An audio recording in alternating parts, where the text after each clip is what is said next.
So let's just take 1 minute of silence and we will then get started. So you can just close your eyes where you are, take a deep breath in through the nose and out through the mouth.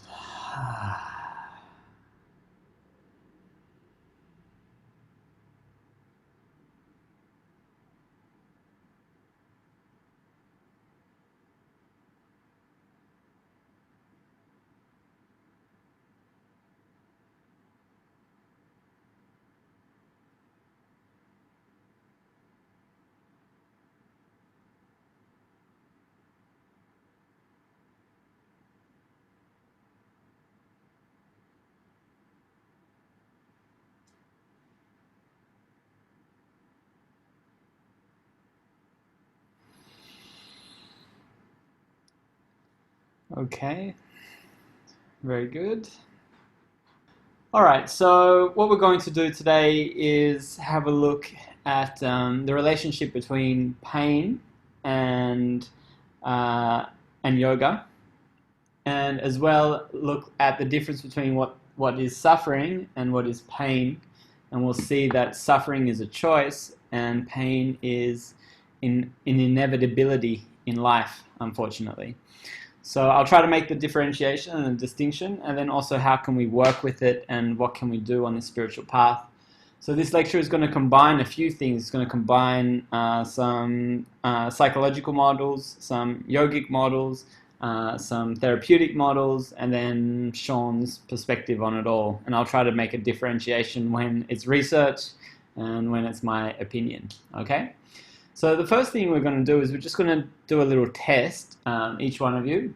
So I'd like you to just take a minute. There's 2 pages. So here's the first page, here's the second page.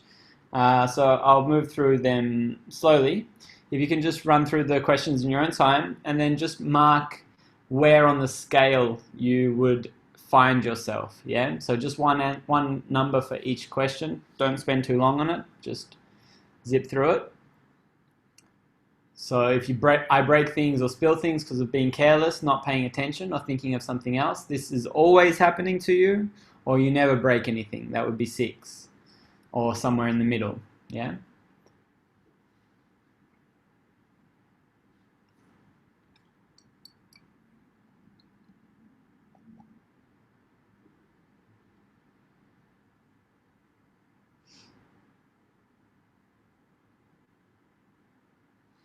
Okay. Next page.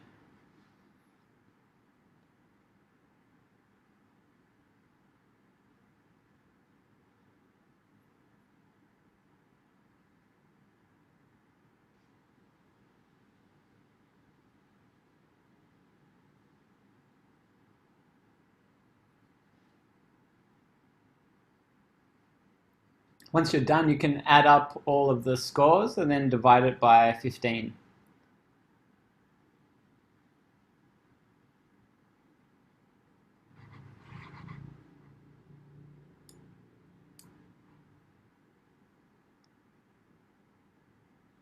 Fifteen questions, so divide it all by 15 and you'll get an average.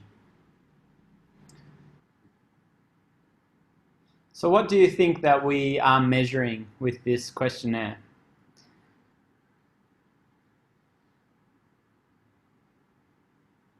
What would you say the commonality in it is?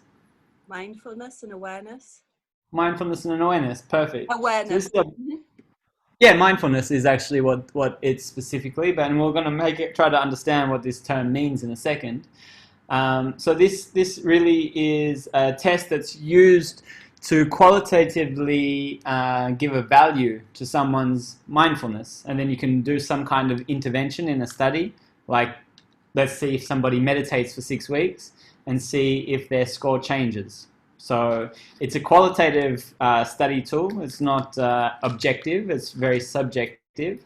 But the idea is that your self-reported values have been shown to be significant in terms of measuring change. So this is one of the tools that researchers use when looking at the effectiveness of different techniques and seeing, does that make a change in people's lives in terms of mindfulness? So this word is thrown around all the time. What are we talking about with mindfulness? What is that? Be fully present in the experience. Your ability to be fully present in the experience. Oops, Yeah. we lost it. Yeah. What else? Being aware of being aware. Being aware of being aware. This is good. So, yes. Anything else that you'd like to add?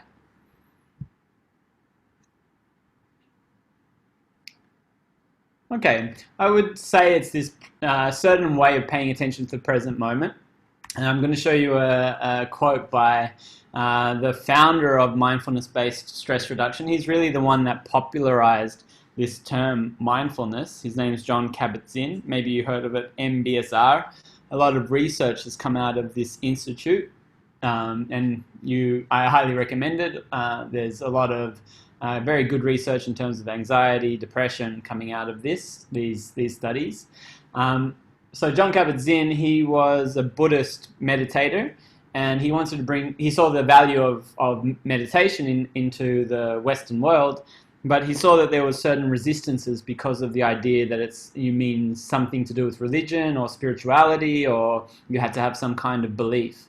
So what he did was distill the main practices of Buddhism into something that's very palatable by Westerners, and has coined it with the term mindfulness. Yeah. And how he describes it is the act of deliberately paying attention in a particular way. This in particular way involves bringing the attention back to the present moment. So this is the first part, being present over and over again, and that might include your being present with your emotions, with your thoughts, with your actions, with your body, with your energetic body even. Yeah. So this particular way of being present, and he clarifies it even further by saying, and being non-judgmental, because you can be present with your feelings, but you may not want them to be there. Then you're being judgmental of the present moment, and you're actually creating an alternate reality than the one that is. There's a non-acceptance for how you're feeling, for example, and this wanting to change it actually is what removes us from the present moment.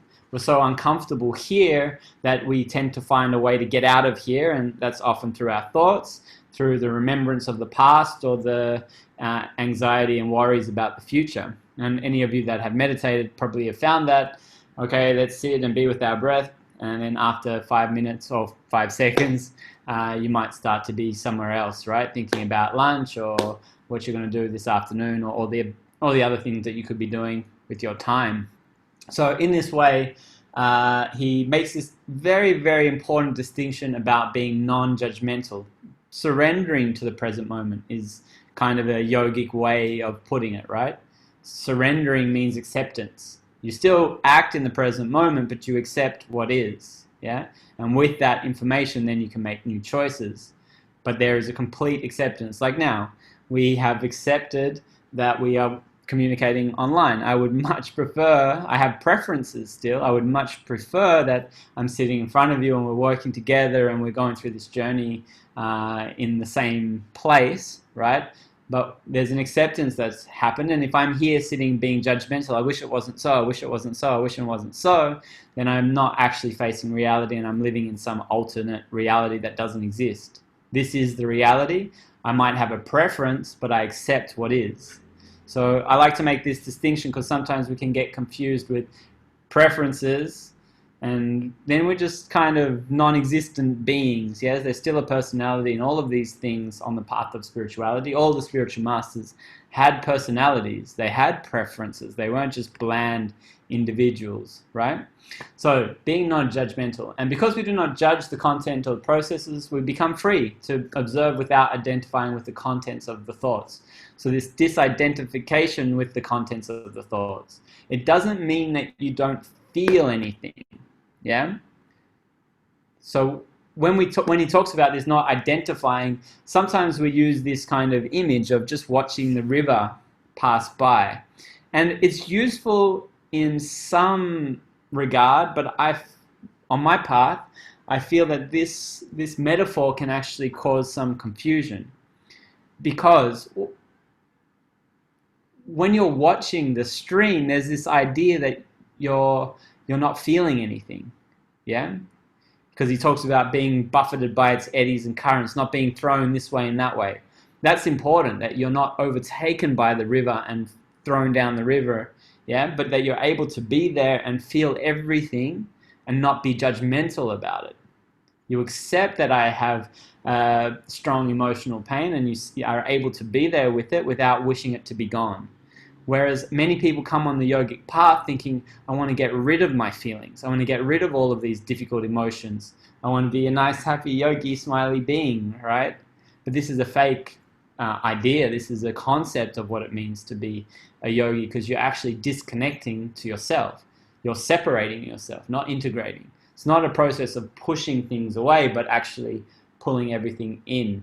Everything is me. There's another way of looking at it, which I think this is where the confusion comes, because there is a truth to it, that everything is not me. I'm not that. I'm not this. I'm not this. I'm not that. Right? And maybe you have already come across this on this training. Maybe they've talked to you about neti neti, not this, not that. When we're doing meditative practices, whatever arises, this is not who you are. Who are you? Being aware of the observer. The observer is who you are. You're not these things. But that means you can allow everything to flow and be as it is without the identification. The identification is these things move through you, and when you grab it, oh, I'm hungry, what am I going to eat? Maybe I can go down the road. I wonder if it's organic. Where do you think they're growing the vegetables here? Maybe they have to get it from China, but that's probably going to be impacted because of coronavirus. And then, well, I wonder if they've got their economy back, and is that working over there? Or maybe it was that, yeah. You see what happens? You got caught, and off you went with that energy that's moving. It's that you identify, you feel it, you don't try to even stop it. The tendency that we think we need to stop our mind is actually just putting a negative, we're trying to stop the flow of the river. Yeah? You are not your mind. That's all. Oh, the mind is doing this. This is interesting, cool, but I'm here. You allow it to be, you allow it to do, and eventually, just as the glass of muddy water starts to settle, the mind starts to settle as well, as long as we're not putting too much input in it, yeah?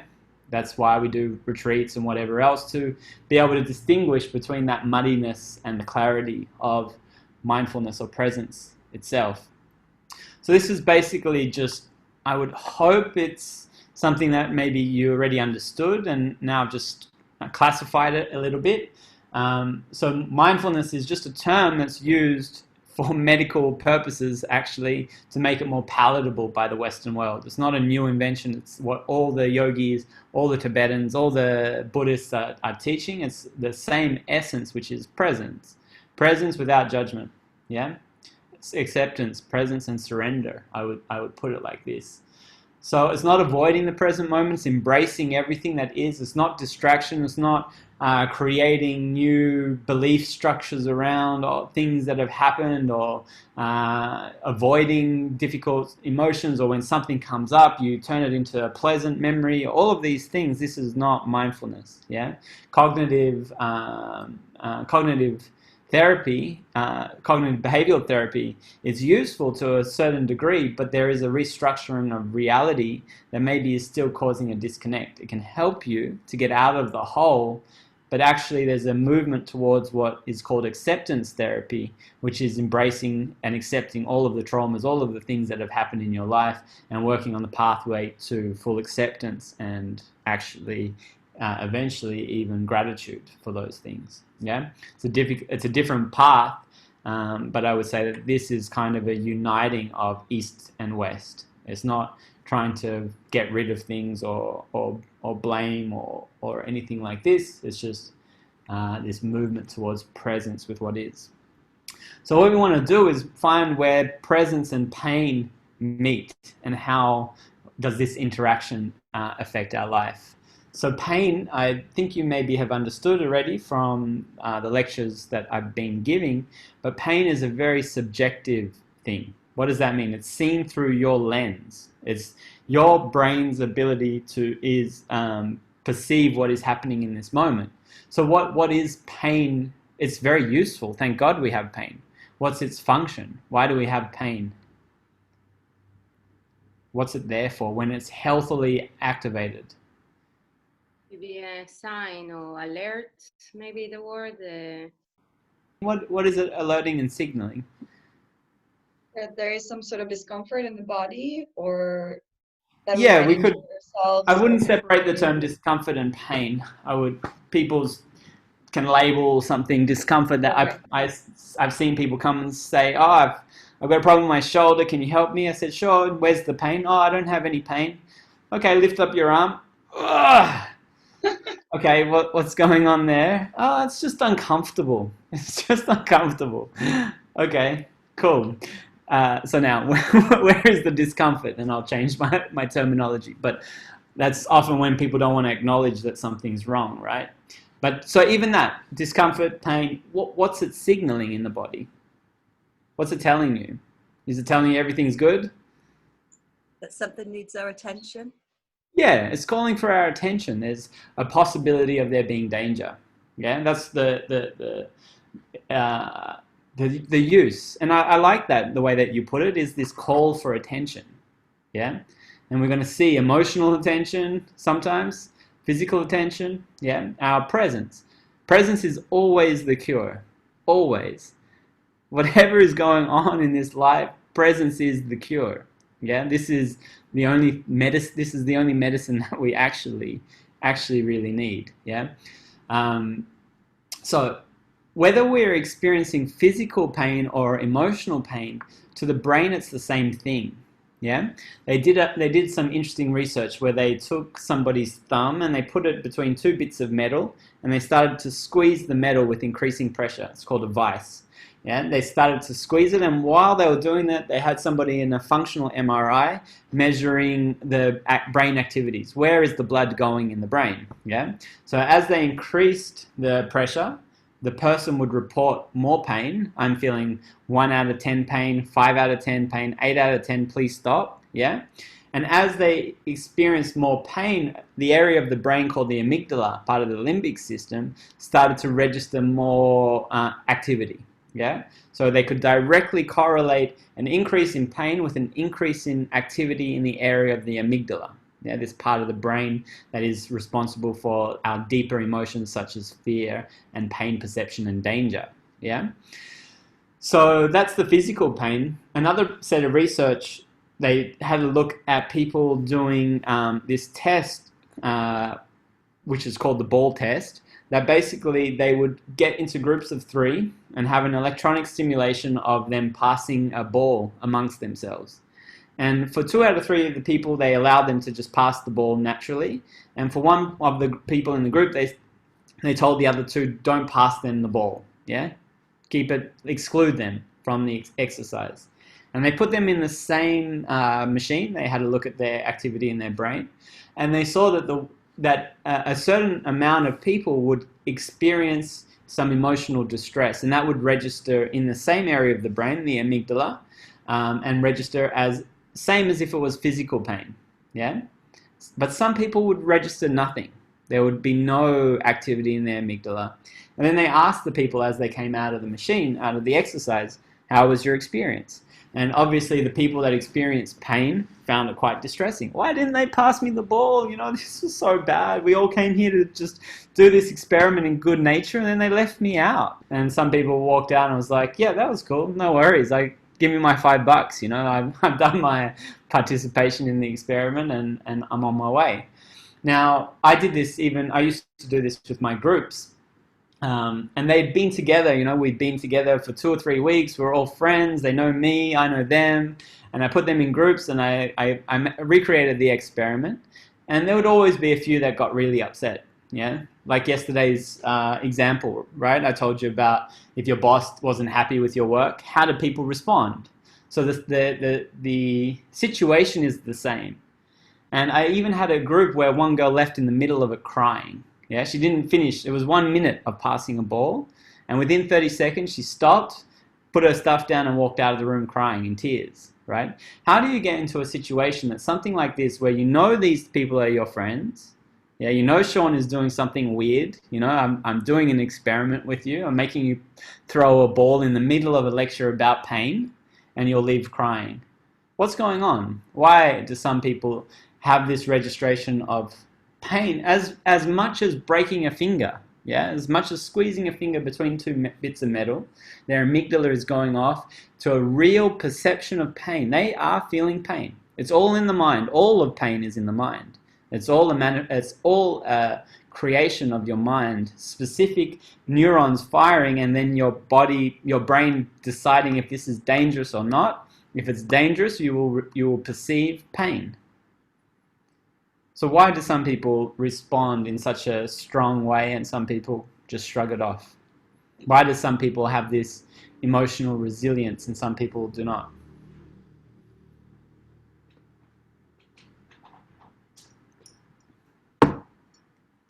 Any ideas? Maybe it's like based on their like previous experiences that they have, like they have some sort of emotional pain carrying from previous trauma or stress in their Yeah, head. most likely. What kind of pain and trauma would they have had in this example? Probably like being abandoned or not being met with their needs. Yeah, probably, Left or out, maybe being excluded. Yeah, excluded, yeah. excluded or abandoned, left out. Yeah, like why am I not being included in this? Let's play together, and then suddenly I'm not being played with. You don't love me. So there's certain interpretations that happen in that event that your brain then says, this situation is really dangerous. It's really dangerous. It can hurt when people don't love me. Yeah, my survival is being threatened. So they're having a very small stimulus, an experiment. They know that they're getting paid to do this experiment. Yeah, they know that the facilitators are doing something, but still it's perceived to be dangerous. Just as a snake, you walk into a dark room and you think you see a snake curled up in the corner, to you that is going to be dangerous. Oh my God, this snake could be a cobra. I heard about people dying with a cobra. Your heart starts to race, your eyes light up, you start to sweat, you start to get really scared. You turn on the light and you see it's just a piece of rope. Yeah, the threat is real, but the reality of things is it has no consequence in you. And this is one of the yogic metaphors for what they call avidya, for this illusion that is life, that we believe these things to be real, and because of that belief of it to be real, we suffer. It's the identification with things that are not us, and that identification is the root of suffering. Yeah. But anyway, just to put that all on pause, I want to just come back to our story that when we have physical and emotional pain, they are perceived in the same area of the brain and they're as real as each other. It's much more difficult for us to understand emotional pain compared to physical pain. Yeah? And then when we go into chronic pain, it also gets very difficult because this system of alerting to danger gets thrown out of whack. It's no longer reporting the reality, but you are perceiving danger, whether that danger is real or not. But for all pain, even if someone gets stabbed in the arm, that pain is a creation of the mind. It's always a creation of the mind. Pain is always perceived here, and it's whether or not you think that this is dangerous.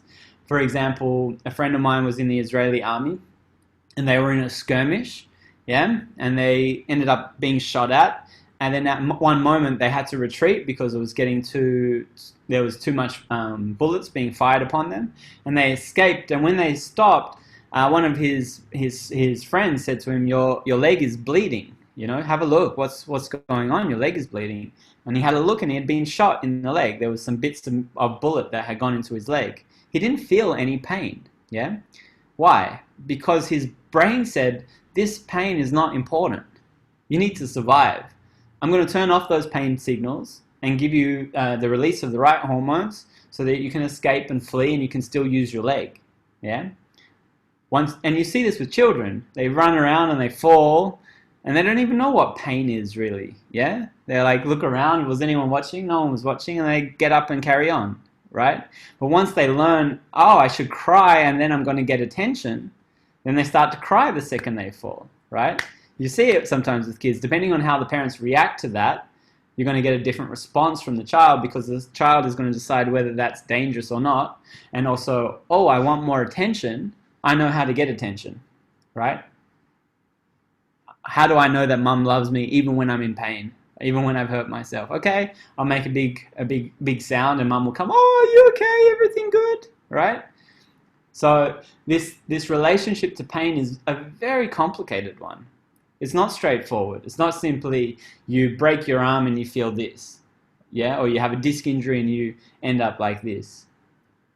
Many things go into this, and then when we start to talk about pain being there for a long time and emotional distress being there for a long time, we start to get to chronicity, yeah, chronic things such as depression, anxiety, stress, and chronic pain. We diagnose chronic pain as pain that's been there for 3 months or more. You hurt your back and it's been painful for 3 months. Now you're in chronic pain. Different things are happening in your nervous system according to the pain that you're perceiving. That maybe the injury is already better, but your perception of danger persists. And then the way that you need to be treated is very different to somebody that has just hurt their ankle temporarily and needs a course of physiotherapy for 6 weeks. Yeah. If it goes on for 3 months, many things change, and we're going to have a look at some of those things. What's the difference between depression and sadness? Well, there's a couple of differences, but what's one of the differences between depression and just grief, intense grief, or just mild sadness? What's the difference? It's not about intensity, yeah? You can lose a loved one, your father can die, and you can feel intense grief. Sadness would be more temporal. It wouldn't wouldn't be It doesn't chronic. last as long. Yeah, it doesn't last as long. Yeah. Partly the differentiation is the time. Yeah, if your dad dies and you don't leave your house for a year, this is depression.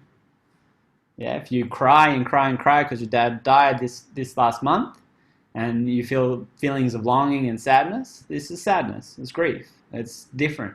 Yeah, it's the persistence of these things that is more related to suffering. There must be some non-acceptance that this is the reality, right, for that to last for so long. Yeah, because thank God our body actually has the ability to forget. We probably wouldn't have that many children in the world if women didn't forget how painful childbirth was, right? It's actually shown that women actually forget the intensity of how painful that experience was because of the release of hormones, and also the temporary nature of it, and knowing that it wasn't damaging and pain and bad for them. There's an acceptance for it, and the memory of the pain actually goes down. I'm not a mother, I don't know, this is just what I've read. Yeah, but this is the story that I've been told. So what we're going to do is have a look at the relationship between persistent pain, so chronic ongoing pain, whether it be physical or emotional. The study that I'm going to present is actually coming from a physical set of examples, and I'm going to make some extrapolation to emotional cases as well, showing you from my perspective it's the same. So we're looking at the relationship between persistent pain and self-directed, non-reactive awareness of present moment experience. That's a very technical way of saying mindfulness. What's the relationship between chronic pain and mindfulness, to make it clear? And this model is quite an old one. It was around in the 70s, and then it's been updated in the last 20 years or so, or 15 years, to include mindfulness.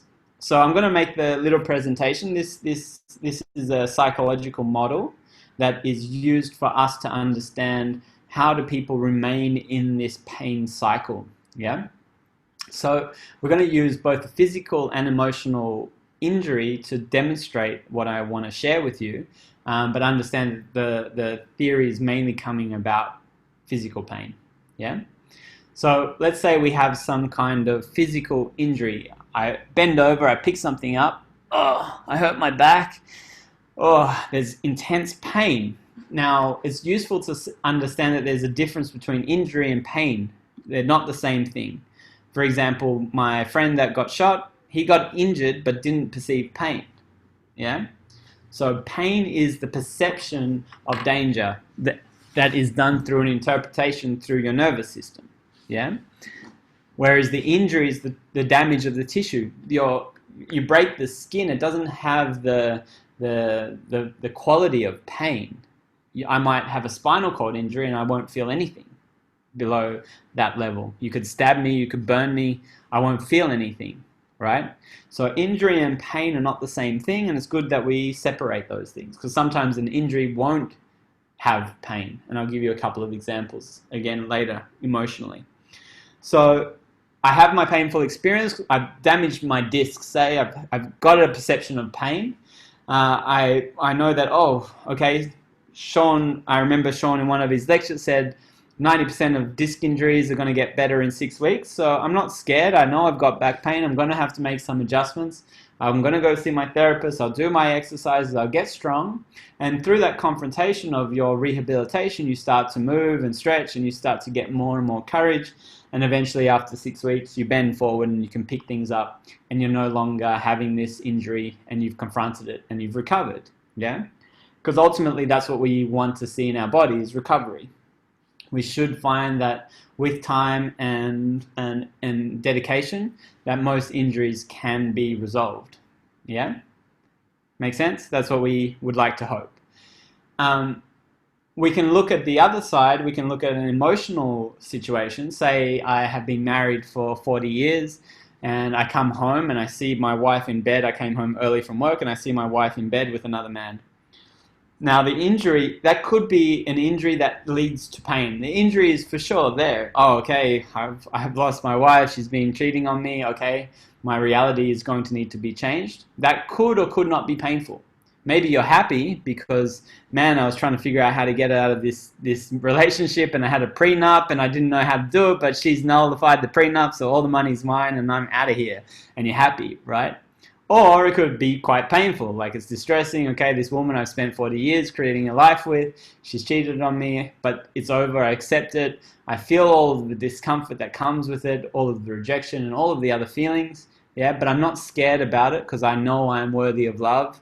Yeah, I confront it. After 1 year, I start dating again. I have a beautiful relationship. I don't take that memory of maybe she's going to cheat on me and, oh my God, can I really trust this person again? Yeah, I don't take any of that, and I confront my fears or my lack of fears, and I have a beautiful relationship, and I live happily ever after in inverted in quotations, right? So this idea that you can have these experiences and not carry them with you in a way that's going to impact your future relationships is also there. The possibility that they just can help you grow and understand yourself more and all of these things. And obviously maybe with some therapy, you confront it and you feel okay and you recover, right? Make sense? That's what we hope for in our lives, I would say. Generally, that life is still moving. Yeah? The record is not stuck.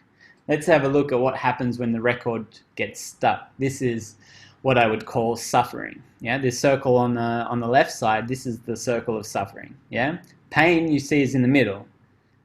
We can make a choice to go that way. And how do we make the choice? The choice is that we make a decision that this pain is something that we don't want. Yeah, and it's bad and it shouldn't be there. And I want to get rid of it and I don't want to feel it. Yeah, I don't want to feel this discomfort. So, for example, I hurt my back, I bend over, it hurts, it's painful, and then I start to think, oh my God, I don't know if I'm going to be able to go to work. Am I ever going to be able to go to work again? I remember hearing about this guy and he got hooked on painkillers and he could never go to work. And if that happens to me, my wife is going to leave me, and how am I going to pay for the house? I don't have insurance, and my company is going to fire me, and then I'm not going to have any money to pay for anything. I'm going to end up having to move out, and then I won't probably even be able to afford my painkillers. And I heard that people then start getting hooked on heroin, and then I'll probably just start taking heroin, and then I'll be like living under the bridge taking heroin, and I'll probably just die. I'll probably just die alone under a bridge addicted to heroin. Right? Well, where did I go? I started to catastrophize. There's all of the fears and doubts and worries that are coming, the story attached to what you're feeling and then projected into the future of what might be. And we call that catastrophizing. There's the experience of pain, you're feeling those sensations, but you make a drama out of it. You dramatize of all the things that you think might go wrong and what the implication also of what this means because of what has happened in your past or what you've heard to be so. Yeah, you went on Google and you Googled, what does this mean? And you saw the worst stories possible, right? So you start to catastrophize. Now, what does that catastrophizing do to the pain straight away? Does it say that the pain is more dangerous or less dangerous? It's already showing that it's more dangerous, right? You're all going like this because that's how the brain will interpret it. This is really dangerous. It's not just a back injury. It means I'm going to lose everything and live under a bridge and die a heroin junkie, right? That's how dangerous it becomes, and it escalates it. And you become really scared. You become scared of feeling that sensation of pain because it has many implications on what the world means, what the world is, who you are, right? What's going to be about your safety and your freedom. All of those things can be impacted by just a little bit of pain in the back, right? Depending on your set of beliefs and ideas and things that you've been told and all of those other things that formulate what flavor of catastrophizing you do. Yeah, it's all can be quite unique to us in our history. So we become scared, and because of that fear, we stop moving in a natural way. We start to think, if I move like I was moving, my back is going to be sore. And then because my back is going to be sore because I moved, then I'm going to go down this path. So there's projection into the future because of that fear, and so you avoid it. You stop bending forward. Yeah, you lose that ability to flex because you're scared of flexing. Yeah, and like we've been talking about, there's actual physical changes in the tissues that maybe start to take place, that actually your thoracolumbar fascia gets thickened, you lose the ability to control your core, the way that you breathe, the way that you move, all of that changes. And because of those changes, then you start to experience disuse, depression, disability. Yeah, you become weaker. And then because you're weaker, you're more likely to have experiences of pain. Yeah? You bend over, oh, my back. Oh my God, I'm going to be a heroin junkie. Yeah? And the more you go in this cycle, the faster it becomes. And just like when you learn how to drive a car, the less aware you become of your thoughts. Because it's inherent. It's inherent. You just feel danger, big danger. You just have the feeling of danger, which is the tip of the iceberg, the perception of pain, but you're already out and you're thinking about other things, and it's almost an implied belief that gets really cemented into your system, that this pain is dangerous. It's really dangerous, yeah? And you go and see the therapist and you like, I get some patients and they walk in and I say, okay, can you do some movements? Okay, bend forward. Bend to the side. No, can't move in any direction. And then I see them 5 minutes later picking up their keys like this, right? They just move. Why is it? They're not trying to lie to me, I hope not. They want my help. They want me to know it's really bad, it's really dangerous, and they really need help. That's what they're saying to me, right? I don't think anyone comes to the physio and lies to them, right? But pain is so subjective, yeah? And when you need to make it more clear that you're in pain, the pain will actually can get exaggerated, yeah, not consciously. But what are they saying? They're saying, I need help, yeah, and they probably learned at some point in their life that if people don't understand the pain that they're in, they need to show it more to get more attention because they didn't get that maybe when they're a child, for example. There's so many rationalities or reasons why the people perceive the pain in the way they do. Yeah, it doesn't help anybody to say this pain is all in your mind. Yeah, they need to be acknowledged for the feelings that they're feeling. Yeah, the sensations that they're feeling, and also know that there's a possibility of a way out. Understand their thing and try to remove the fear. That's how we work as physiotherapists, is that we go the other way, right? So this is the cycle. Okay, disuse, depression, disability, let's get you stronger. Let's get you moving. Let's get you moving in a healthy way so that you can then move through the world. And then you're not avoiding doing things anymore, so you're approaching it. and then we'll explain to you what's happened, what the events are that's led to this moment, and then from there you'll have less fear, and then you'll tend to catastrophize less because you'll project into the future less, and then hopefully you'll, even though you have a bit of pain here, you'll go, okay, there's nothing to be scared of, I'm getting better, and eventually I'm going to recover. So that's generally how physios will approach somebody with chronic pain. Yeah, there's a book called Explain Pain if you're interested in this.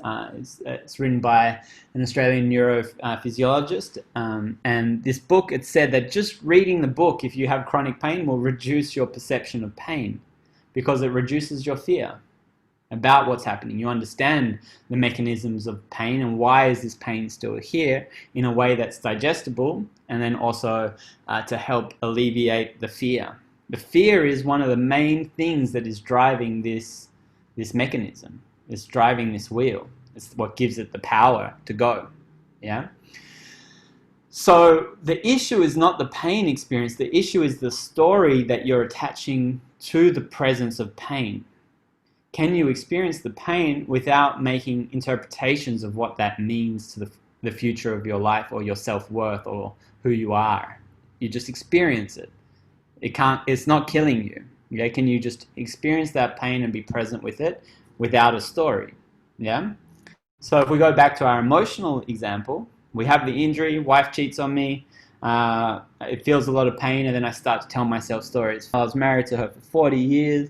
I knew I couldn't trust her. No women are trustworthy, and no one's actually ever going to love me. I'm probably going to live on my own. She's going to leave me, and then I'll be living on my own. I'm not going to be able to date anybody ever again. I'll just get a cat, so at least the cat will keep me company, and then who knows, maybe just one day I'll be on the toilet and I'll die, and then the cat will probably just be eating me like that story I heard on the news. And wait a second, off you go and you start to catastrophize, right? The same way as I started to try to meditate and I was off in China thinking about Corona, right?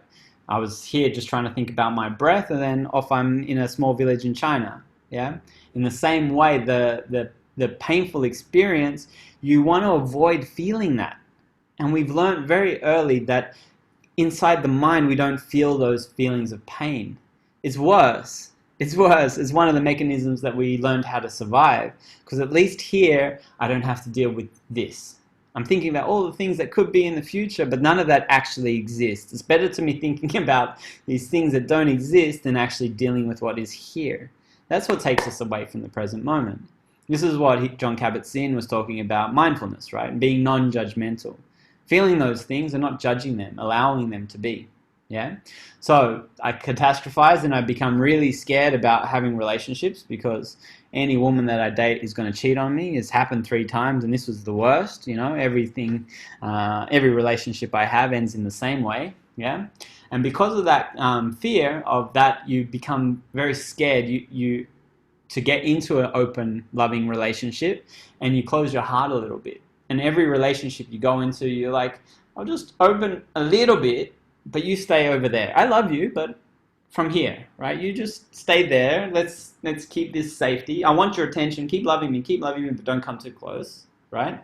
So you have avoidance hypervigilance, and because of that, you become weaker. You become weaker at the ability to open your heart and include the other into your life, into your love. Yeah, you become disabled in love, right? And because of that, your partner feels that lack. Yeah, they don't feel confident, and then eventually they need some more attention because you're not really giving it to them. You know, you're just taking, you're not giving. Yeah, and then eventually one day you come home from work and guess what? She's there with another lover, and you're like, fuck, I knew it, fucking knew it. No one's ever gonna love me. I fucking right? And off you go and you start telling yourself the story that you're going to be on the toilet and the cat's going to eat your face, right? It sounds ridiculous. It sounds ridiculous. But honestly, when you dig to the bottom of it, you'll see that girl that was crying, you know, with the passing of the ball, what projections was she having on what that meant to her? No one loves me. No one's ever going to include me. I just came here and I just wanted to do this with you guys, and then you left me out. No one loves me. I'm not worthy of love, right? And because of all of that, there's probably projections on the future of what that means about her happiness, her possibility for happiness, right? Those projections is danger. It's what stops us from living a life of presence. It robs life from us, this projections into the future. Yeah?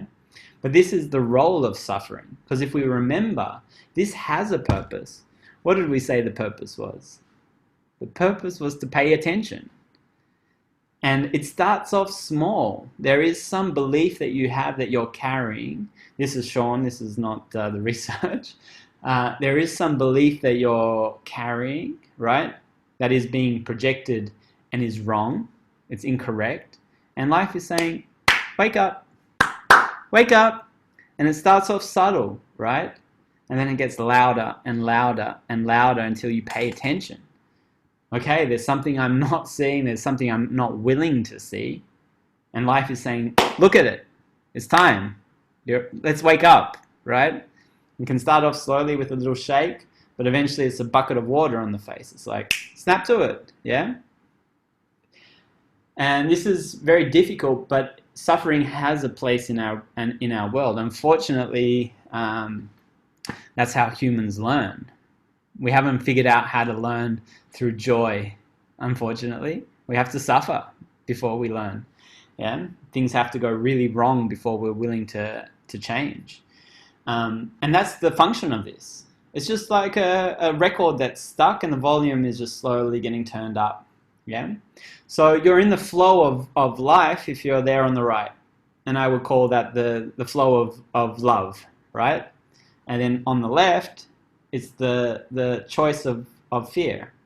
So you can either choose, when you are experiencing something, you can either choose fear and closure or acceptance and love. It's a very simple choice. Simple in idea, difficult to do.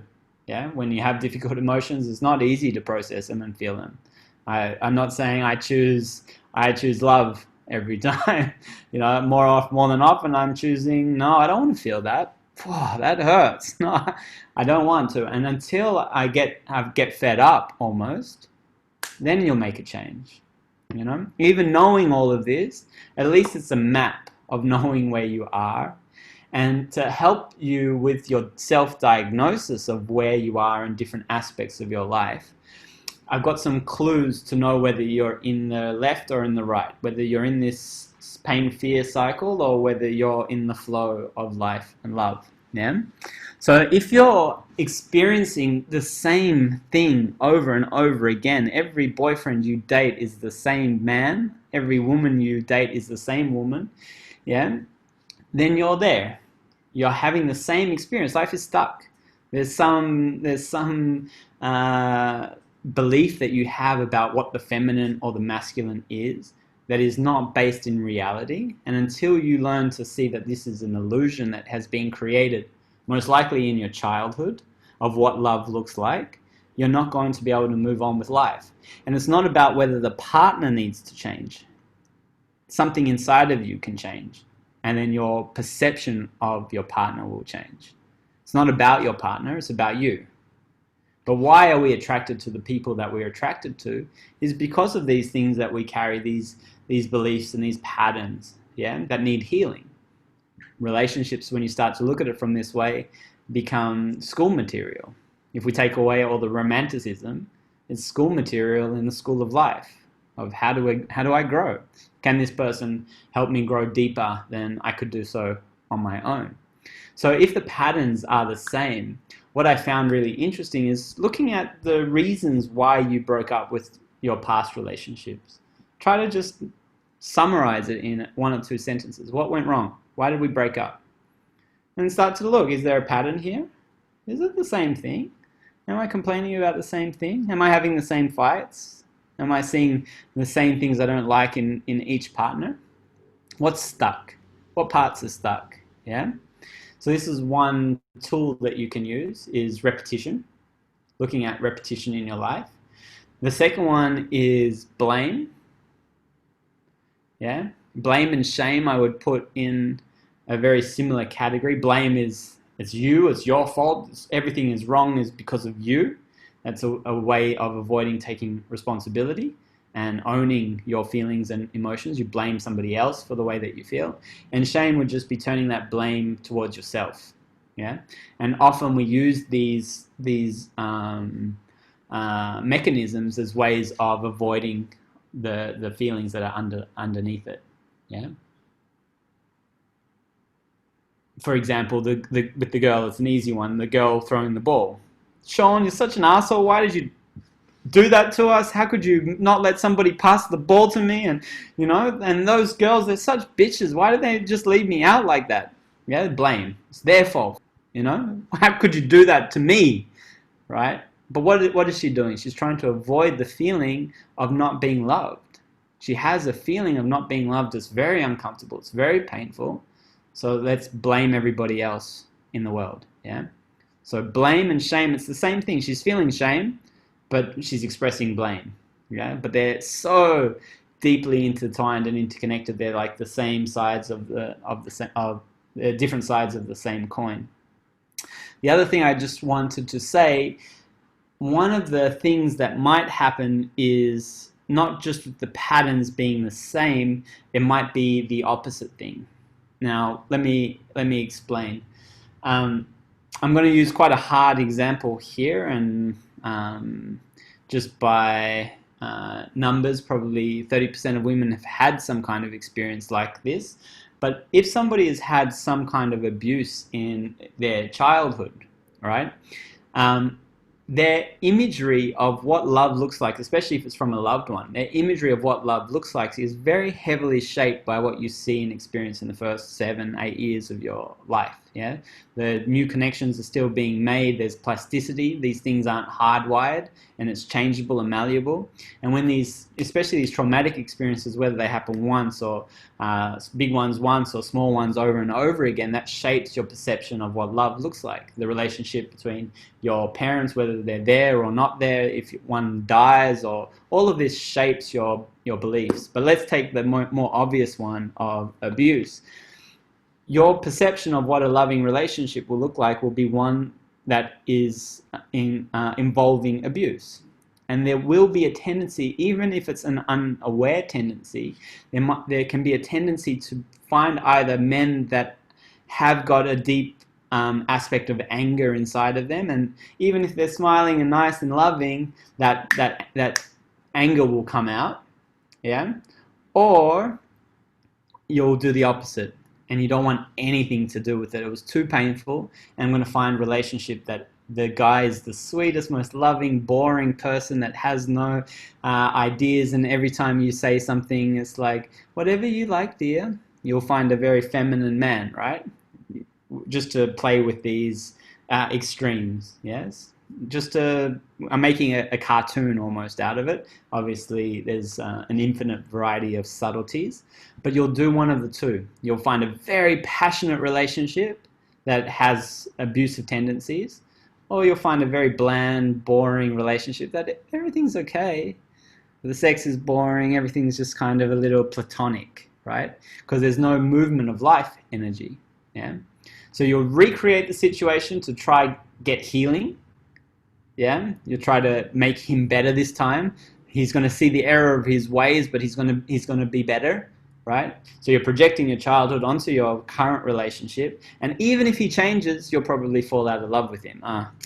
Fuck it. That's not what I was looking for. That doesn't fix the pain that I'm feeling. What you're looking to do is heal your childhood wounds in your current relationship, and even if there is change, it's not going to satisfy you because that's not the wound. That's just the tip of the iceberg. So just to go back to the patterns, you'll either recreate the same pattern or you'll flip-flop between the two, yeah? The opposite of it. It might come out this way as an attempt to just fix it, yeah? It's like desperation. I'll just try anything. I'll just date the opposite kind of person that I would ever date. That's what you're doing, is you're trying to just not have to deal with that wound anymore, yeah? So blame, shame, that's one. Patterns is two. The third one is small input and big response. So like in the example, someone just didn't pass her the ball and she spent half an hour crying. Small input, big response. Someone didn't wash the dishes. Oh my God, you don't love me. I'm never gonna, we've been married for 5 years. That's it, I'm out. Yeah? Fuck you. You didn't wash the dishes, right? And it can come to that. because this pressure is building and building and building, and what not washing the dishes means to that person is huge. It has so much behind it. It's not just the dishes being washed or not. There's something more. There's content there that hasn't been addressed, and the content that is showing is not washing the dishes. Whenever I'm doing therapy, the thing that sparks my attention is someone's like, yeah, there's like this silly little thing that happens and it really pisses me off. It probably doesn't mean anything. And I'm like, yes, okay, tell me more. Let's hear a bit more about it. And often it's like this. It gives you the platform to understand what the belief is that's driving the catastrophizing. Yeah, the belief is what's really important, and that's what for me is missing from this table is belief. There should be this painful experience, and why does this some people tend to go through there is because here there is probably some belief or trauma that exists that created the belief about how the world looks and what that pain means. That gives the filter to what that pain experience signifies. Yeah. So, for example, just a simple one is somebody I saw for back pain, they hurt their disc, and their doctor told them, you should not bend forward at all, and because if you bend forward, at some point your disc is going to herniate and you could be paralyzed. Imagine a doctor telling you that. Yeah? Imagine a doctor telling you that. You bend forward and you're going to be paralyzed. It's like you're walking around with a bomb in your spine that could explode at any second. What happens to your whole nervous system and all the musculature around there? You freeze, you stiffen up, you stop being able to breathe and move, and then you start to perceive pain. Yeah? Then the importance of that pain becomes blown up to such an extreme that any little sensation, your brain actually even then starts to interpret as being dangerous. We have a term that we sometimes use for this. It can occur. It's called allodynia, that people can actually start to, their nerve fibers change. The nerve fibers that are responsible for light touch, they actually start to transfer and be responsible for pain. Yeah, so that light touch can even feel like somebody's dragging knives along your skin.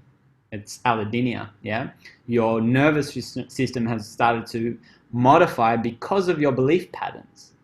Your belief patterns. This is really dangerous. No one can come near my knee, my ankle. Don't touch me. If anyone touches me, it could break. Then the nerve fibers themselves will actually be converted from one type of nerve fiber, which was responsible for pressure, to pain. Yeah? There's physical changes that occur because of the beliefs that you carry. You do directly modify your body through your belief system. It's not abstract. It's not some yogic way of thinking. It's measurable, quantifiable, direct. Yeah. And then guilt is the other one. Guilt is a really big guardian to stop you from looking any further. Yeah. Let me give you an example. I remember I was in a retreat and I was working very hard, and every time I would go to retreats, I would then, after a few days, I'd start thinking, oh, I should really call my mother and just say thank you. I'm so, like, she gave me so much. I'm so grateful, but I just don't express it. I don't call her enough. I'm going to call her, you know? That's guilt. It's a discomfort that I'm not a good enough son, right? And I should call, right? I should make it better. I should show her that I love her because I don't feel like I'm doing right. We all know that thou shalt love your mother and father, right? That means you're living by the 10 Commandments and you're a good child. What that stops though is any further inquisition. Why don't I call my parents more often? Why don't I express that? Yeah? It means I'm avoiding dealing with some difficult emotions, and it's much easier not to call them than actually have to call them and face that discomfort. Yeah? There's things that I haven't processed and haven't worked on that are still there and still difficult, and I feel guilty because there is something inside of me that's closed my heart to them because of pain that I experienced, because of traumas that I don't want to face, I don't want to deal with. I lock them up good and tight. I found mechanisms not to deal with it, and guilt is one of the biggest guardians in front of that treasure box. Yeah, if you're feeling guilt, it's this guardian there, this warrior. Nope, you don't want to know what's back here. I've been given a job to do, and that stops you from looking back here. So guilt is one of the biggest guardians for us to actually go towards this pain and understand what's actually underneath it. Yeah. So that's the story. Where does mindfulness then fit into this? Because it's said that mindfulness, the relationship, if we go back to the research, mindfulness has been shown to reduce the perception of pain, chronic pain, the intensity of it, and also guard us against the possibility of having chronic pain, physical pain. So where does mindfulness fit into this cycle? Where would you put it?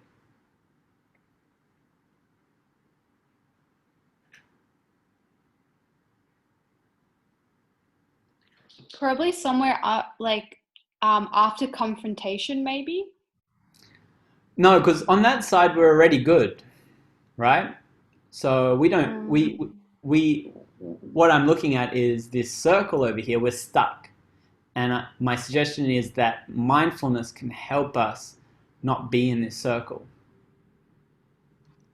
I would say basically directly after the painful experience, if you could bring some mindfulness to the experience. Exactly. So if we would put mindfulness here, you can see it doesn't stop us from having pain. Yeah? Pain we need to accept. It's part of life. People die. We hurt ourselves. People betray us. All of those kind of things. Welcome to being a human. I don't know if you got the information guide when you came, but that's all part of being a human. And when we can experience that pain without judgment and awareness, then we will have less likelihood of going into this catastrophizing. So the goal is, when you feel some discomfort, is to sit with that discomfort and acknowledge the sensations and feelings that are there, whether it be emotional or physical, without this tendency to go off into story. You will notice the story. I'm here, I'm being with my pain, and it's really uncomfortable. Well, that feels like heartbreak, and it's here in my chest, and I can feel that pressure, and whatever it is, the sensation of the emotions or the physical pain, you allow it without contraction or avoidance, right? Pushing it away. We welcome it, we experience and we allow it, and we're present, and the thoughts will come, especially if this has been going on for a long time, especially if it's chronic, yeah? Because you'll go very quickly through this cycle without even being aware. The catastrophizing maybe will be below your consciousness. It'll be subconscious. Like I said, like when you're driving the car, you don't have to think about what gears you're changing to. You just know. It's automatic, yeah? It's below your level of consciousness because it's become a belief. I don't need to look at the sky and think, what color is the sky? The sky is blue. I don't think that the sky is blue. I just know the sky is blue. It's a belief. It's inherent, yeah? And we can't change our beliefs if we believe it to be so, just by wishing it to be different. Yeah, it's not about affirmations and things to change our beliefs. It's to acknowledge the beliefs, yeah? See where they come from and understand them, and then question, is this true? Is this true? Just that openness for that curiosity of what this present moment looks like, that's a step towards mindfulness and presence, as opposed to knowing it to be so and catastrophizing and telling a story. Yeah? So the more mindful we can be, the more we can be present with that pain, that discomfort. And I kind of try to quantify it a little bit. Let's say let's give it a number. You have a mindfulness of 100, right? And it's this big. This is how big your presence is.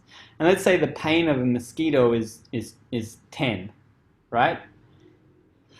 I could be giving this lecture and get a mosquito bite and still be present. I acknowledge it, I feel it. It's not like I get rid of it, but I can feel it and I can carry on living my life. Yeah. If it was a B, which is maybe a painfulness of 80, yeah, maybe I've still got 20. Yeah, okay. I'm aware, but I'm still present. Yeah, but maybe if someone came with a sledgehammer and hit my arm, maybe that's 250, and my awareness is this big, I can't be still present then. That pain is bigger than my awareness, right? So that's all I can see. Yeah? All I can see is the danger of that. There's no space for anything else. There's no me and the pain anymore. There's no me and this little mosquito. It's just pain. It's occupied everything, yeah? And I'm talking about physical things, but it's the same with emotional danger, emotional pain. If there's no space between you and the emotion, there's a complete identification because the emotion is bigger than your awareness, your perception, yeah? And then it swallows you whole. So mindfulness is a practice. Mindfulness practices are there so that when the cyclone hits, when the storm hits, you have a reserve of space in which life can occur within that space. Yeah, if life is more grand, if there's more energy being pushed, that if the Shakti, let's put it in terms that we can understand, if the Shakti is greater than Shiva, then Shiva is knocked out, is knocked over. He's not going to be able to be present. The witness consciousness doesn't exist anymore. If you have such a fit of rage, you don't even, some people I know, they can have a fit of rage, they become a different person, and they don't even remember what happened. They punched the wall and they started screaming, and then afterwards they're like, what happened? My hand is really sore. And they won't even remember that they were so angry that they were punching a wall. Yeah? Because anger was much greater than their ability to be present, and they left the building, yeah, as a defense mechanism to not have to be witness to it. So this has many impacts in our life in various areas, and this is some of the examples. So this is basically the presentation I want to make. There is some findings, like I said, that if you tend to engage in automatic processing rather than self-regulating your own awareness, so you tend to be unconscious, and you have inflexible attention and lacking awareness of the present moment. So basically you're rating low in that mindfulness score, that you're not present, you don't remember where you put your shoes or your keys all the time, you don't remember people's names, you don't know how you got where you're going, these kind of things. You're more susceptible to dwelling on or ruminating about their pain and magnifying its threat status, that the sensations tend to become exaggerated. Yeah? You tend to go into chronic pain. So it was shown that low mindfulness seems to be a good place for distorted thinking about pain, so negative beliefs about what that pain means, and therefore have a tendency towards chronic pain, and also that it can actually help us to prevent, as a preventative tool, to not fall into these patterns of negative thinking. So on average, people scored about 3.86 on that mindfulness scale, and were shown to increase with meditative practices. And those meditative practices can allow you to be more present, therefore less likely to indulge in this negative thinking patterns, and therefore move into the health pathway. Yeah. So for me, this is basically East and West saying the same thing. The psychology model saying is presence is the answer, and that's what yoga says as well. Now is the only thing that we have.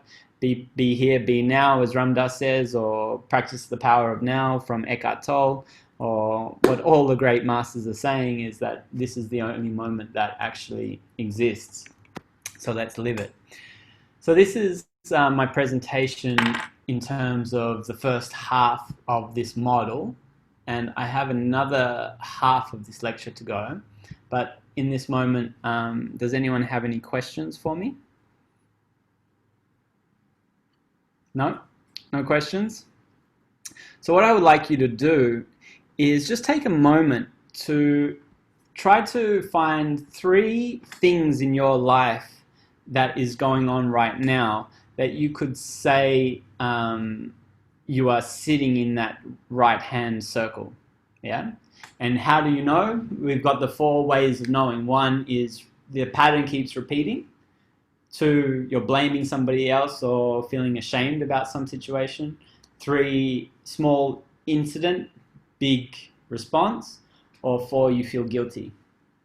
So I would like you to just find 3 things that fit one of those examples and just make a little note about it. This is just for you. You're not going to share it with me. And let's try to make this more practical knowledge rather than just theoretical.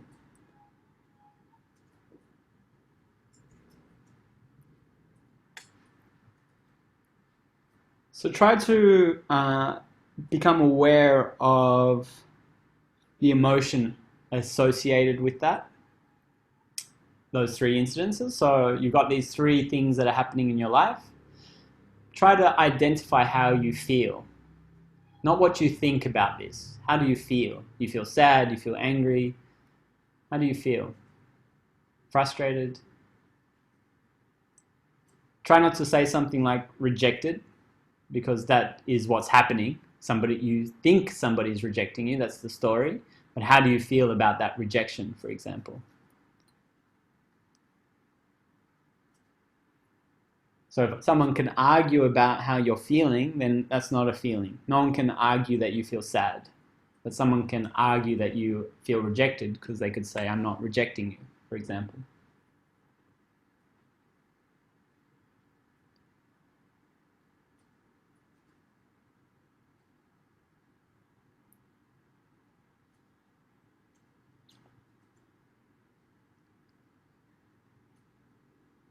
And the final step is a little trickier, is trying to identify the belief that operates. What does this mean that this is happening? What does that mean about you? Yeah? What does this mean about reality about you? Yeah? So try to just, that no one's ever going to love me, or no one ever pays attention to me, or no one cares about how I feel. What is it that you feel this happening? What is giving rise to that feeling? What's the belief underlying it?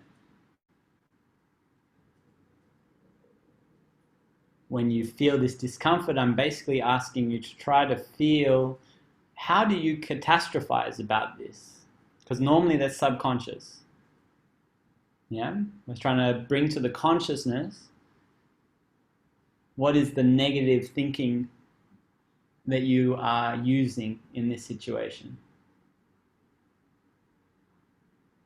The story associated with the feeling, the meaning.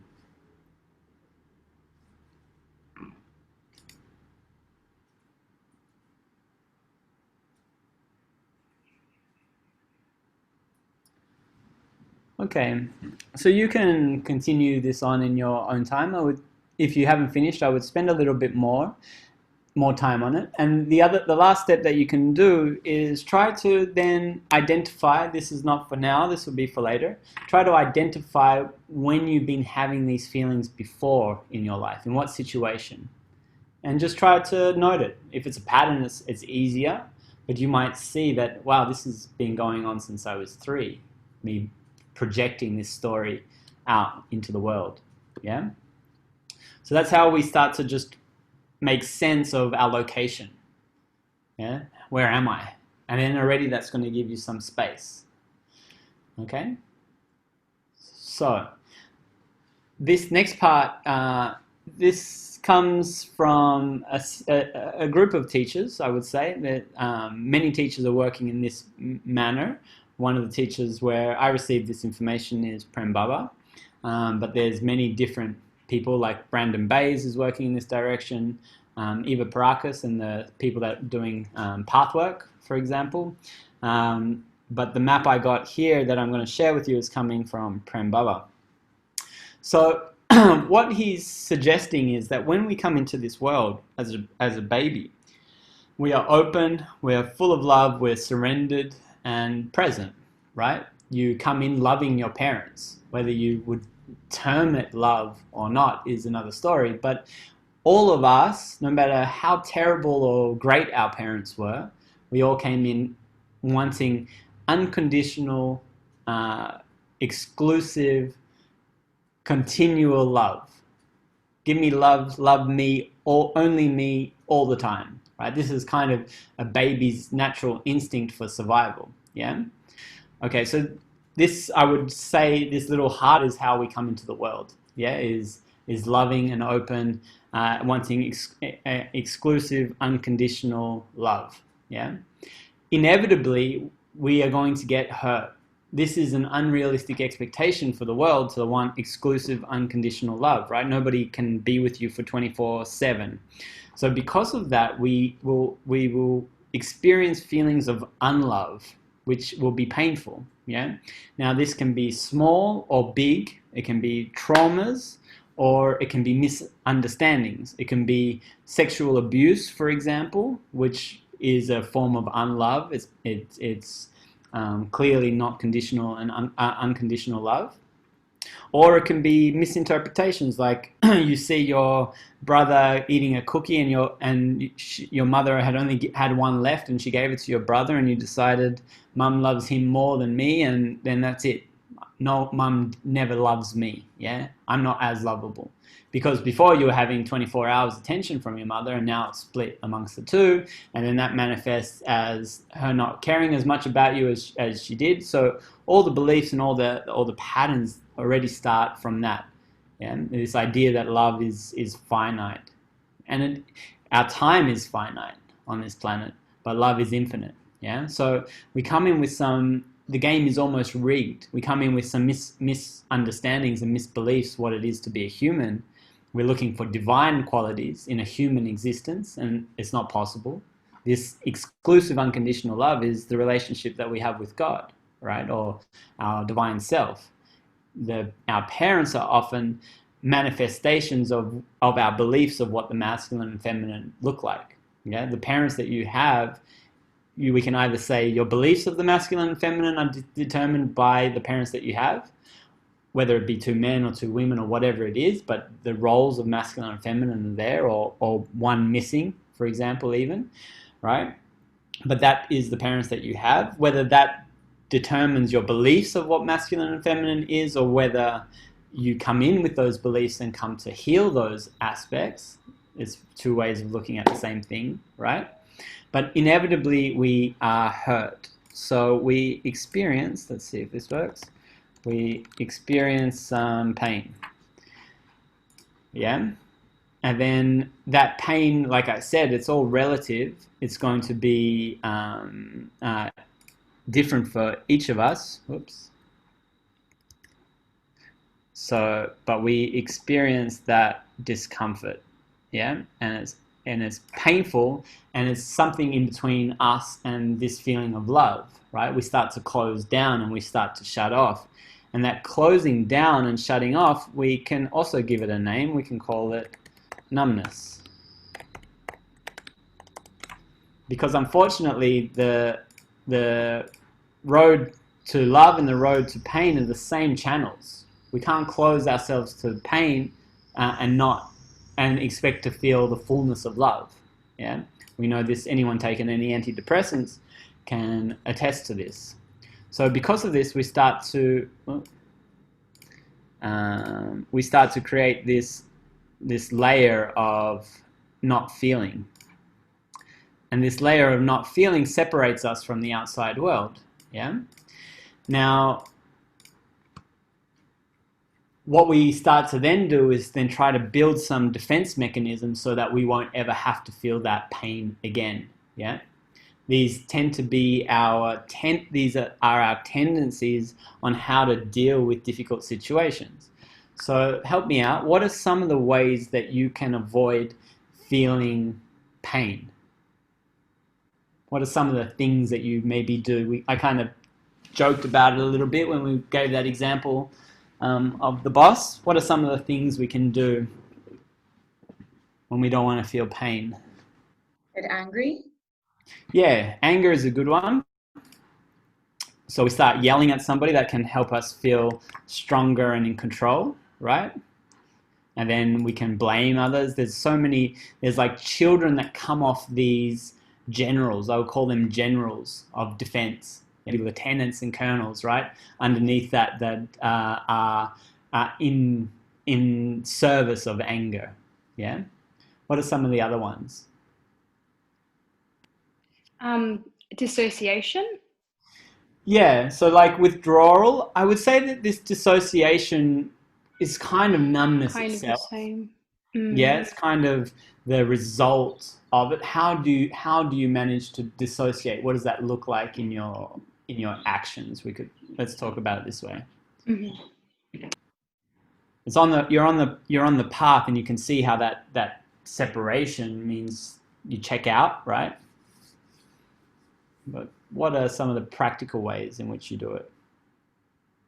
The easy one, right? We eat when we feel shit, right? Some people don't eat when they feel shit, but that really is instilled in us very young, because if you've had children or you've seen anyone with kids, one of the first thing we learn, we cry, we get food, and then that makes us feel better. So that's a very deep connection, our relationship with food. But we can broaden that to the consumption of and the delving into our addictions. Through the delving into your addictions, we can just put that as broadly as gluttony, as a way to feel something other than that difficult emotion. Yeah. What else? So we have yelling at somebody when they piss you off and make you feel bad. It's when you feel strong, yeah.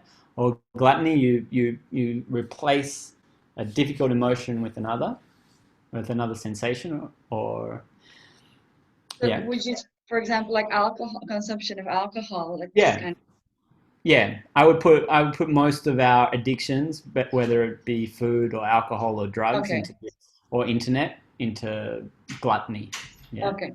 And you're going to see it's also about the energy and the what gives rise to that behavior, which is going to be important. What else? What do you do when you feel bad? Cry. Cry. Sadness, beautifully enough, I would say sadness is pain, as genuine. But if it becomes self-pity, then that gets complicated, because that crying, this is a non-acceptance with the sensation of the feeling. Yeah, it's actually victimization of yourself and self-pity.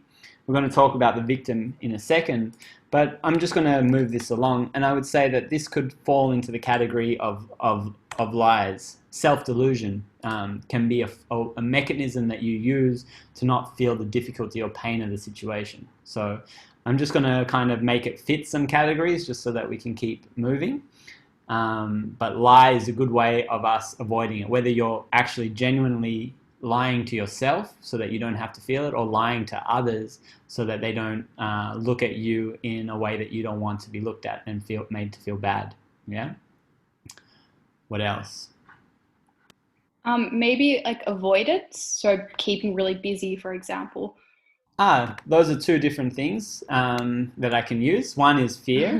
So we just talked about fear. We don't want to face something, and we avoid it because it's too painful. And laziness, which I would put as another one. If I don't do anything, then I don't have to expose myself to possibly getting let down or failing or being not loved. Or I can become overactive, and I can be doing so many things except the things that I need to be doing, as an attempt to not to have to sit there and actually feel what's really there. Yeah. So overactivity or underactivity are flip sides of the coin of this laziness or sloth. You might start to recognize some of these terms now. Does anyone recognize some of this? Is it What the about 10 Commandments? close? It's something biblical. It's the seven deadly sins, right? So deadly sins, yes. Yeah, you're on the path, I could see. So it's the 7 deadly sins plus 2. So what about retail therapy? Yeah, you go shopping, you go buy stuff, that makes you feel better. We could put that as greed, the need to consume and collect to make us feel like we have something because we didn't have something. I heard a very interesting thing on YouTube. There's this like rapper that he has one of the biggest sneaker collections on the planet. Millions and millions of dollars. Basically, all the money he makes from music is he goes and he buys shoes. And in an interview, someone asked him, why you got this obsession with buying shoes? And he was self-aware enough to realize, he's told a story that when he was young, he remembered going to school and he had just received the shoes from his older brother because he never got his own clothes, and he had to tape them up with black tape to hold the shoes together because they were falling apart, and he got teased all day, all week, all month, and then he got known to be that kid with the shitty shoes, and he got given a name that resembled that, so he was always reminded that he doesn't have, yeah?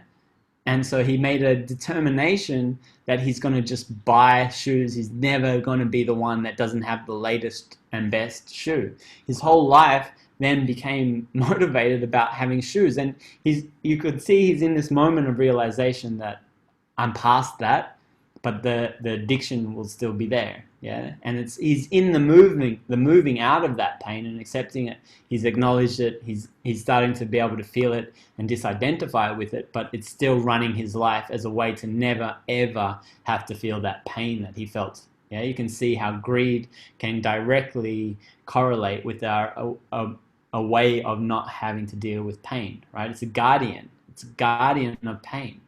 These are like the evil generals, you could say. My teacher likened it, the Lord of the Rings? I don't know if this is the right audience, but the 9 wraiths, the 9 black shadows, yeah, they come and they attack Frodo when he puts the ring on, which is actually the ring of pride. Yeah? His true self disappears. Yeah? Who he is ceases to exist, and he becomes visible to the lower tendencies, which is these generals that can then come and attack him. Yeah, but in giving away the control of this vehicle to these guardians, right, they become the driver of the ship. But because they're the driver, you don't have to feel those things anymore. So you give up control of who you are. Who you are is love. Yes. But because that love was painful, you started to shut yourself off, you became numb and isolated, and you gave control of that vehicle over to these protectors, which they do the job. They helped you survive. Yeah? That boy that didn't have now has, and now he doesn't have to feel that pain anymore that he wasn't capable of dealing with at such a young age, right? So it distanced himself from the pain, but in distancing, you give up control. And this life is no longer yours. Your life is now at service of greed. Yes. You're not driving your ship anymore. 3, 6, 7. So 2 more. Lust. Yes. The use of sexual energy for power. Yeah. When you feel lonely, maybe you can use your sexual energy, for example, in order to get some energy, whether it be healthy. This wouldn't be lust, yeah, but healthy sexual energy that's not about control and power over the other. But when it's about control and power over the other to get what you want, this is the manipulation of lust. And finally, envy, yeah, the use of your words to pull the other down, that you feel that there's somebody better than you and that hurts, so you want to pull them down. When you compare yourself to others, you will always be left wanting, or you'll either be here in pride, or here in envy, or there in pride. Yeah, and sometimes these generals can go to war together. They can act together. So they will not only act in isolation, but we will tend to use 1 or 2 of those as our main mechanisms of defense. So that's the next exercise I want you to do, is try to identify which 1 or 2 is your main general. Yeah, which is the one that protects you from this dreaded outside world full of feelings and emotions. Okay, So there's a final layer, because none of us really want to be seen like this. You don't want to be seen as a liar or an angry person or an envious person, right? So what do? We create a mask on the outside to pretend who we are. We show this is who we want, this is who we believe we need to be loved.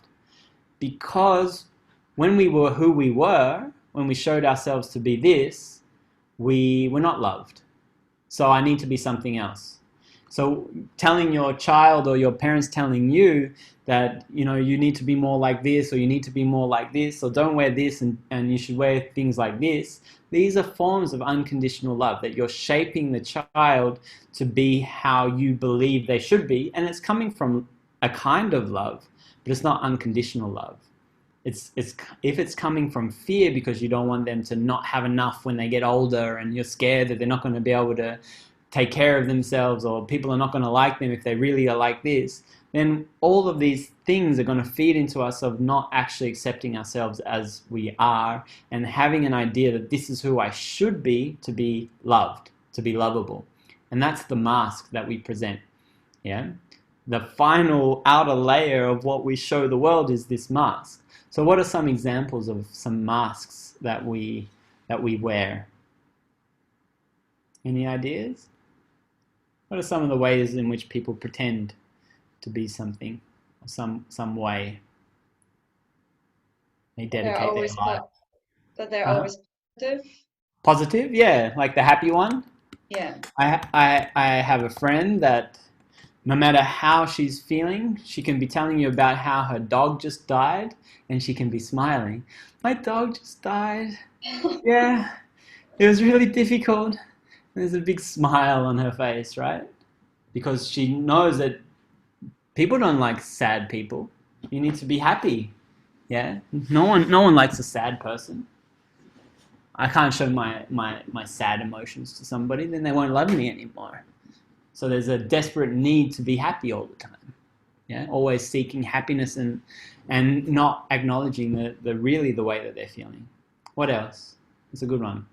What about yoga teachers? What do they tend to be? What do we not want to pretend to be? You know, like spiritual ones. I'm so spiritual. I'm detached from everything. Nothing but bothers me. Yes.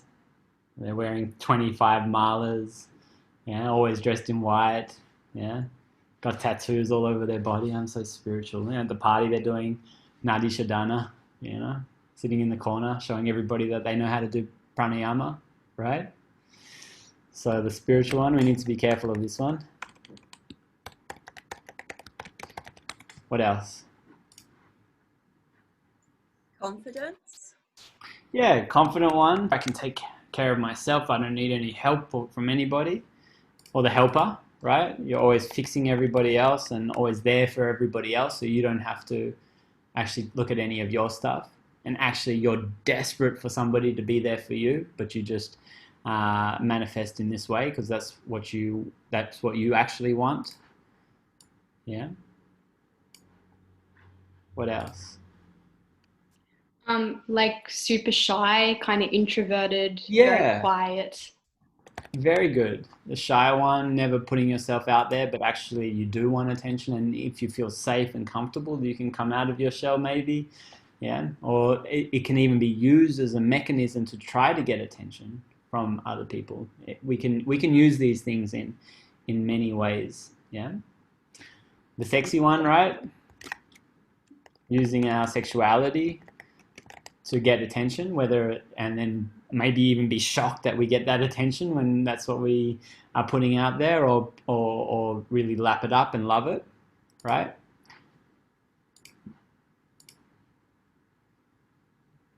There's the biggest one, I would say, and this is the one that we are all guilty of, and this is apparent when we are blaming others for what's happening to us in our life. And this is a very difficult one to talk about. Whenever we're blaming others for the occurrences in our life, there's a lack of self-responsibility. Now, when I talk about the victim, we need to just try to understand that this is not about victim blaming. Yeah, it's not removing responsibility of the aggressor for their part in whatever the relationship is, yeah? But it's about accepting responsibility for the choices that you make and the way that you perceive yourself in the world, that you get something from being the victim. There is something that you get. You've all got the friend that maybe is a perfect example of this, that just sucks energy all the time because they're just complaining about everything in the world.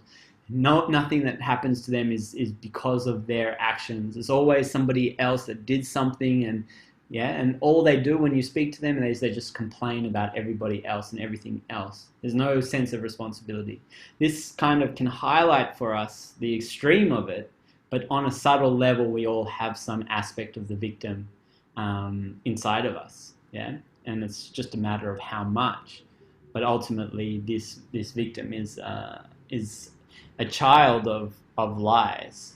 Yeah, it's a product of lie, yeah? Of that you are not all powerful internally inside of yourself. We are nothing out there, but we are all powerful in here, yeah? And it's this conflict that we have within us, that we're nothing and everything at the same time. That is one of the most difficult dilemmas that we have to deal with as humans. So there's many different masks that we can wear, and that's the last step on this exercise. I would like you to try identify for yourself, who do you believe you need to be loved? What is the thing that you show to everybody? You know, you're always there and you can help everybody, and I can take care of you, and what do you need? I can, you know, or the martyr, you know, it doesn't matter what I need, it's what do you need? How can I help you? I'll give up everything to be there for you, right? What is it? What is your mechanism? The nice one? Yeah? Yes, whatever you need, I can help you. Yes.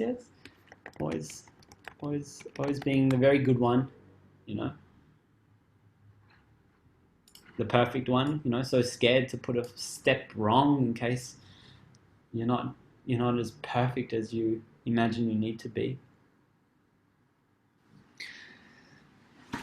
So, to be clear, out here we are very detached from who we are. It's a pretending, right? All of these masks. It's who we think we should be, as opposed to who we are. Who we are is back here.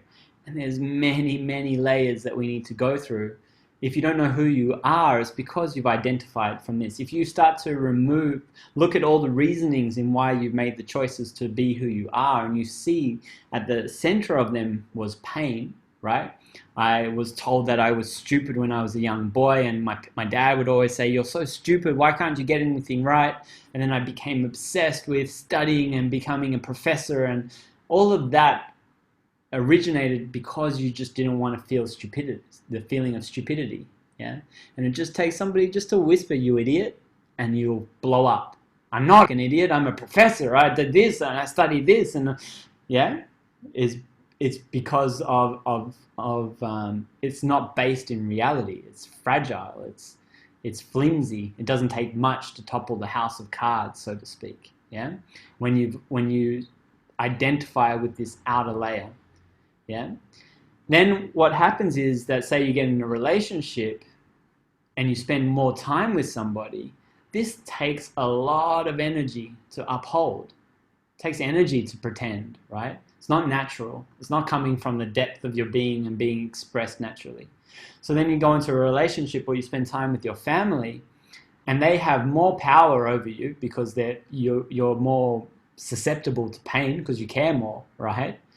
And so your need to protect yourself tends to be bigger, and it takes more energy to pretend, so these things start to show up.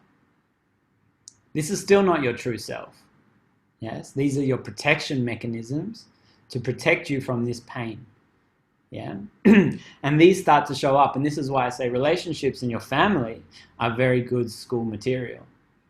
They know just the spot to poke, yeah, to get the reaction out of you. And that reaction is your sign that something's up. So then you'll revert to one of these, and it might be more obvious. You often don't talk to your loved ones in the same way you talk to strangers, right? So anger might come up more with your loved one, right? But they have more possibility to hurt you. So you need to defend more. Yeah, you can't pretend anymore to be the nice one, because they pierce through that mask. They see something deeper inside of you than just this pretending. They know that this is not real, right? And so we are a bit more exposed, and our generals come to the battle. If you manage to sit there and be present with the anger, you might hit this layer of numbness or indifference. It can be a thick layer, and it can be sometimes very difficult to move through. Yeah. At some point, what might reveal itself is the initial pain, the actual pain of this unlove, the wounds. Yeah. Whether they be triggered by the external happenings that are happening now, but if you're still carrying your wounds from 30, 40 years ago, they'll be exposed, and you might start to see connections between how you're feeling now and how you felt when you were 5. Yeah, that wound is there, it's still alive, it's still operating, it's still making your decisions. And then if you choose to lock it down again, you'll just shut it back down because it was too difficult. You don't have enough presence or mindfulness to be aware of that pain. You get swallowed, shut the door, don't deal with it. I know where not to go. I don't want to go there because that's too painful. I'll just lock that door, swallow the key, and never go back, right? Or if you're able to sit there with that pain, and it can transform into gratitude and ultimately love. To get to love, you have to unfortunately go through this pain. This closure, this internal closure that you've created, the only way is by a willingness to be there and be present, not to wish it to be gone, to transform it, to change it, to do anything with it, just pure presence and be there with it. And it's much easier said than done. But at least if you have a map, you can start to identify and understand why are these emotions arising, and you can start to map it out. Oh, I'm feeling really angry. Why am I so angry? What am I protecting myself about? And then the anger shifts from me going, you make me angry, to why am I so angry in this situation? For me, why does this touch me in such a way? As opposed to, this is the only way I can feel in this moment. This is justified anger. And who wouldn't be angry? We've gone down the slope over and over again, and there's no other option, and this is how I have to respond. This means you're trapped and you're not living a conscious life. You're living a life that's determined and is just an enacting of your karma that has been hardwired in your nervous system. So this is pulling together all of the things that we've been talking about along the way. Yeah. So to summarize, pain is inevitable as part of life. It is the same doorway, unfortunately, that love arrives through. And if we try to shut ourselves off to pain, and we judge it and try to distance ourselves from it, we're going to lock love up as well. It's impossible not to. So when you arrive at deep sadness, you're in treasure. There's gold there. If you can be there and sit with it and not feel self-pity about being there. Can you see the difference? Self-pity as opposed to just it hurts that they're gone, right? It's different. Complaining is not this pain. Yeah, it's lies, it's fear. Yeah, it could be many things. So this is it. This is the map that I think is very useful for us to understand. And just because you have the map doesn't mean that you are walking the path. Can have the map and nope, I'm stubborn, I'm not going anywhere. Yeah, it's possible. So don't let just understanding this be an impediment on your path, but actually a tool that you can use to understand your tendencies, your protections, the pathways that have been inbuilt in terms of your defense mechanisms, and then understand how can I move through that through curiosity and presence. That's the only, like I said, that's the only treatment that we need. So that's it. that's all I have to say. I think my timing's pretty good. We have 4 more minutes, so if you want to ask me any questions or if you have any reflections, I'm happy to hear them. Yeah, that was brilliant, Sean. I really appreciate the way you described it. It was really so easy to kind of understand Thank you. the whole way you put it. Thank you. Yeah, then I just hope that I'm not just my fear in giving this is sometimes that it just remains in the realm of understanding. So it's really important to try to do those exercises, for example, that I gave you, and then that